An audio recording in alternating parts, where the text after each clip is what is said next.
Masayang araw, mga ka-PL. Pinagkaguluhan po ng mga netizen sa social media, mga ka-PL, ang video ni Thinking Pinoy na tila baga nakokonsensya na, mga ka-PL. Umiiyak po habang sinasabi ang katagang naaawa na di umano siya sa mga kababayan niyang naiwan dito sa Pilipinas. Hindi daw kaya ng kanyang konsensya, mga ka-PL, na nakikita niyang nahihirapan ang kanyang mga kababayan dito sa Pilipinas. O, ito ho ang video. Panoorin po natin. At kayo na lamang po ang humusga, mga ka-PL, kung totoo ba ang mga naging kataga ni Thinking Pinoy sa video mapapanood po ninyo. At pagkatapos po natin panoorin ang video, gawan po natin ng reaksyon ang iilan po sa mga sinabi niya. Apat lamang po itong kinuha ko, mga ka-PL, na magandang gawan po ng reaksyon. Okay? O, ito na ho yung video. Panoorin na po natin. Ang sarap-sarap na po ng buhay ko. Kaya lang po naaawa ko sa mga kababayan natin na naiwan sa Pilipinas. Naaawa po talaga ako. Naawa-awa ko. Kasi po, kakain ako halimbawa sa sa Persia Grill sa BGC, tapos nakita ko walang madalas po kasi kumain dun tapos madami, sasakay ako ng taxi pa uwi, wala akong makikita pulubi, pero alam ko sa sarili ko maraming hindi ko makain. Kaya lang po nakikita ko po sa pagpipilian natin ngayon, Duterte lang yun lang yun po, yun lang yung aayos yung buhay nyo. Wala na po ako maisip. Napapagod na po ako mag-isip. Kasi po, ang problema, wala na po akong pangarap sa sarili ko. Wala na po. Kasi po ako, mga kaibigan, ako po, drop out ako ng college. So, cum laude dapat ako sa math, sa UP Diliman. Kaya lang di natuloy kasi nagago ako. Tapos, overtime, nagtiro lang ako. Tapos, ang gusto ko lang sana, yung mga Pilipino na naiwan ko, maging kasi sarap yung buhay no na tinatamasa ako ba. Ang problema po, hindi kaya ng konsyensya ko na maging masarap yung buhay ko, tapos karamihan ng mga kababayan ko, hirap na hirap. Ngayon, halimbawa ngayon. Ayan, mga kababayan.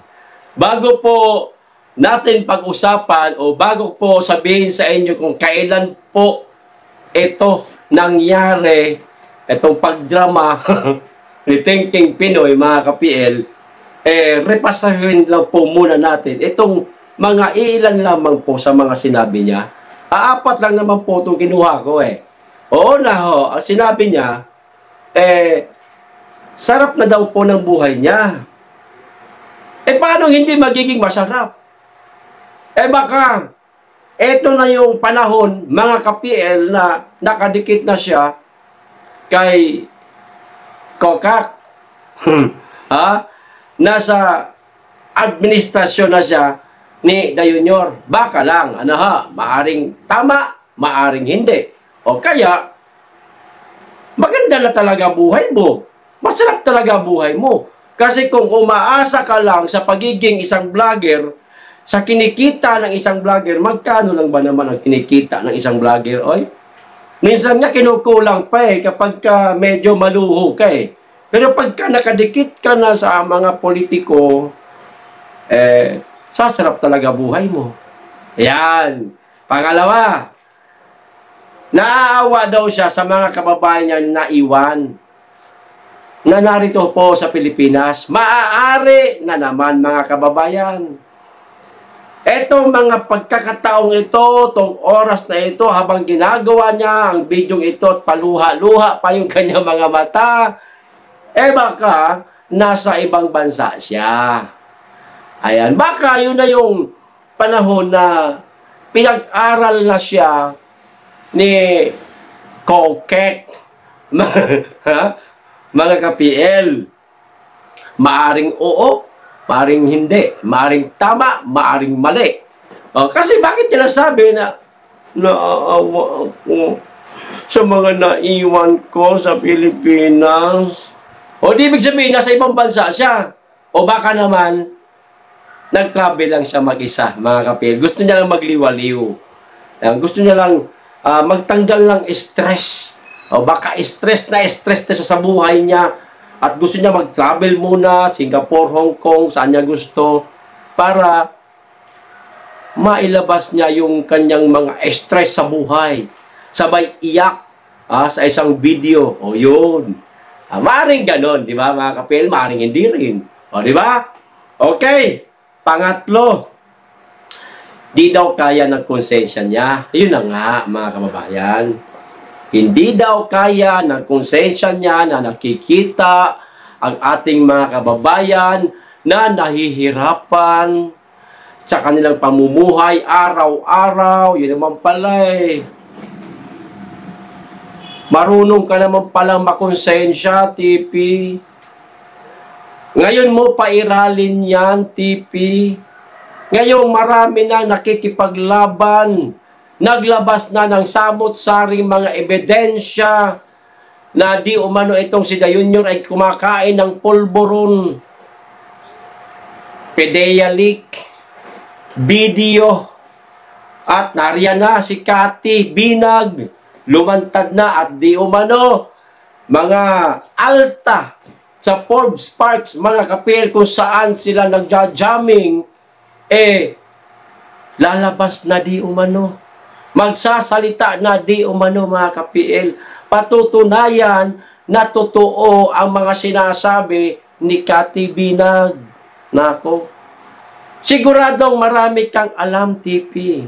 Siguradong alam mo kung ano ang tunay at mali. Baka namang pwede mong gamitin ngayon yung sinasabi mong konsensya. Tulungan mo ang taong bayan na kinaawaan mo na ngayon, sabi mo pa nga, ay nakararanas ng mga kahirapan. Tulungan mo si Marlica, tulungan mo si Cathy Binag, at tulungan mo yung mga lalabas pa na mga di umano'y naging kasama nila sa pagsinghot ng polvo. Imposibleng wala kang nalalaman, TP. Sana lang matulungan mo sila. At etong pang-apat na sinabi niya, mga ka-PL, dito ako medyo naguluhan. Dito ako medyo naisip, bakit niya nasabi ito? Etong Duterte lang daw ang pagpipilian at ang makapag-aahon sa buhay ng mga kababayan niya. Tayo yun, yung binanggit niya dito, mga kababayan. Paano yan, TP? Marcos ngayon, hindi man Duterte. So, ibig sabihin, pag nanalo si Inday, kung ano ang ginawa ng kanyang tatay na pagmamalasakit at pagmamahal sa bayan at sa mga kababayan, siguradong gagawin din ni Inday. Kami, Mantipi, ganun din kami. Yun din ang paniniwala namin. Kaya nga minamahal namin at sinusuportahan namin ang mga Duterte kasi alam namin, kami mga taga Davao, kung paano magmalasakit ang mga Duterte. Dito pala sa Davao, masagana. Matiwasay, tahimik. Basta, masasabi namin na life is here. pag nasa Davao ka. Ayan. Ngayon, mga kababayan, ito po ang isa pa sa mga kapansin-pansin. Bakit ko po nasabi sa inyo kanina na sasabihin po ko po o pag-usapan po natin kung kailan ito nangyari. O, ito. Ano ang napansin nyo sa video? Medyo manipis pa yung mukha ni TP. hindi yan o ibig sabihin ha. Hindi ibig sabihin makapal yung mukha niya. Ibig sabihin, medyo payat pa siya ng mga araw na to. Hindi tulad ngayon, talagang lobo na yung mukha niya eh. Diba? At pangalawa ko pang napansin, medyo may buhok pa siya. Na ihahawi niya pa, na itatakpan niya pa yung nagsisimula ng malagas na parte sa kanyang ulo. Hindi tulad ngayon, mga ka-PL na talagang abot na ho dito. Oh. Malapit na pong pumantay sa, sa puyo. Lumawak na kumbaga. Maaksaya na sa sabon. Kasi, imbes na maghihilamos ka lang, ang sagwa naman na matanggal lang yung oily dito sa mukha mo, yung ulo mo makintab, siyempre oily din, sasabunin mo na rin eh. Pag naghilamos ka, dala na ulo. Yan ang itsura ngayon ni TP, mga ka-PL. Kaya, napansin ko at masasabi ko na etong video na to, habang ginagawa ni TP, may katagalan na. Baka nasa 2 o 3 taon o 4 na taon na ang nakalipas. Pero, ang nagustuhan ko lang dito, bakit ko po ito ginawa ng content, yung sinabi niyang naaawa siya, nakukonsensya na siya sa mga kababayan niya na naiwan dito sa Pilipinas na nakararanas ng kahirapan araw-araw. TP, sana ipairal mo sa sarili mo yung sinasabi mong konsensya at awa mo sa mga kababayan natin. Kung ano man ang mga nalalaman mo tungkol sa mga maiinit na balita ngayon, pinag-uusapan, sana magsalita ka na, TP. Magiging kakampi mo ang taong bayan. Pasasalamatan ka at baka maraming mainggit sa'yo na matagal nang naiinggit sa'yo dahil sa gagawin mong kabutihan para sa bayan at sa mga kababayan na rin natin. Okay? Asahan namin yan, TP. Hanggang dito lamang. Maraming salamat. Mag-iingat kayong lagi at higit sa lahat, mahalin po natin ang Pilipinas. Be blessed.